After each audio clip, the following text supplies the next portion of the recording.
Menko Perekonomian Airlangga Hartarto meyakini ekonomi Indonesia tahun 2023 akan tetap tumbuh solid di tengah kondisi ekonomi dunia yang fluktuatif dan tahun politik. Airlangga menyebutkan pasar ekspor harus dijaga di tahun politik yang akan menjadi vitamin baru bagi pemulihan ekonomi nasional. Ekonomi Indonesia tahun 2022 tumbuh impresif di tengah kondisi global yang masih fluktuatif. Menteri Koordinator Bidang Perekonomian Airlangga Hartarto dalam konferensi pers secara daring hari Senin mengatakan untuk mempertahankan kinerja ekonomi ini pasar ekspor harus terus tetap dijaga. Selama ini menurut Airlangga pasar ekspor bisa terjaga karena kebijakan pemerintah yang tidak melakukan lockdown sehingga rantai pasok global terjaga dan pasar ekspor terisi barang dari Indonesia.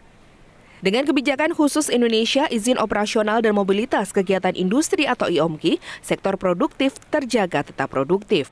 Indeks PMI manufaktur rata-rata di atas 50.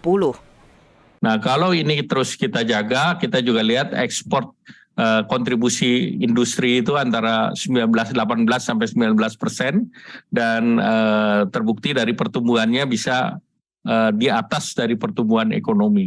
Nah, ini menunjukkan bahwa momentum daripada industri atau sektor produktif ini terus kita jaga dan kita juga harus menjaga dengan investasi di bidang hilirisasi dengan nilai tambah yang terus bertambah dan saya yakin bahwa momentum ini akan terus dijaga termasuk di tahun 2023 ini. Sementara terkait kondisi tahun politik pada 2023 yang dikhawatirkan dapat berdampak pada kinerja ekonomi nasional, Menko Perekonomian Airlangga Hartarto justru menilai stabilitas politik yang terjaga membuat tahun politik dapat menjadi vitamin baru untuk pemulihan ekonomi nasional. Belanja politik yang tinggi juga dapat mendorong daya beli masyarakat. Nah, Indonesia seluruh fundamentalnya kuat.